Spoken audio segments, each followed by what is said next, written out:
Massachusetts and Virginia were two large and powerful states. It was essential that they ratify. Even if one of them decided not to ratify, the future of the new government would be seriously damaged. The biggest issue both states had with ratifying the Constitution was that it had no Bill of Rights, which they both believed was necessary.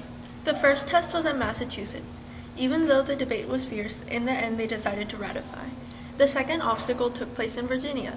The vote was extremely close, but the Federalists were once again victorious. First, let us take a trip to Massachusetts and hear about the pros and cons for ratifying the Constitution. So, what do you think of this new Constitution? I believe that the Constitution is the best thing that has ever happened to us, and that we should ratify it. Do you not? Absolutely not. The Constitution does not even include a basic Bill of Rights to prevent encroachments of power, and there's no security in it. How can we even think to ratify such a thing? However, it will affect a much better government than the previous one by the Articles of Confederation. Perhaps, but I believe that the executive and legislative branches share so many of the same powers to the point that it becomes ineffective. But the issue of rights is a key.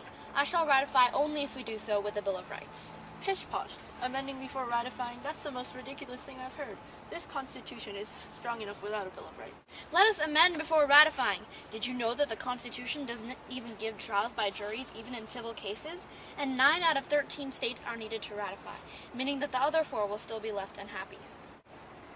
Alright, how about this? Let's make a compromise. If you anti-federalists decide to ratify, you may make a list of recommended amendments and send them to Congress for approval. How does that sound? Well, I suppose that could work.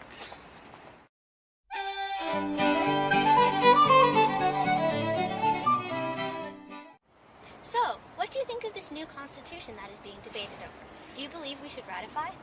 Oh dear, I sincerely hope that it is never ratified. If it is, we will lose all the rights we gained in fighting for independence. Haven't you heard? It has no Bill of Rights. Well, I think we should ratify it. We can always make amendments later. I will not rest until it has a Bill of Rights. Did you know that Massachusetts has already ratified? They agreed that as part of their ratification, amendments would be suggested to Congress. Is a Bill of Rights really necessary? With the many checks and balances between the 3 branches, it seems not. You are wrong, my friend. If we do not have a Bill of Rights, we are giving up all our rights to the central government. Surely you don't want that.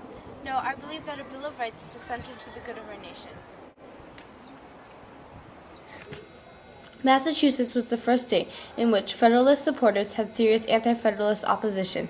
They believed that there would be a lack of security in the government affected by the Constitution, and that the executive and legislative branches shared too many of the same powers.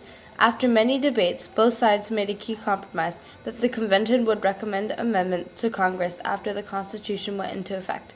This compromise helped convince John Hancock, governor of Massachusetts, and Samuel Adams, a leader of the Boston Tea Party, and many others as well. In Virginia, the Federalists were supported by James Madison and Edmund Randolph, and the Anti-Federalists were supported by Patrick Henry, who believed that the Articles of Confederation would be a more reliable source for a sounder, more democratic government. Opposing Patrick Henry was James Madison, a great scholar of politics and government, and Edmund Randolph. He had originally refused to sign the Constitution at the Virginia Convention because it lacked a basic Bill of Rights, but was willing to support it under the condition that amendments be made. The debate in Virginia finally resulted in voting to ratify the Constitution, but only by a small margin of 89 to 79. However, even after the vote to ratify by Virginia and Massachusetts, there was still another large important state to ratify, New York.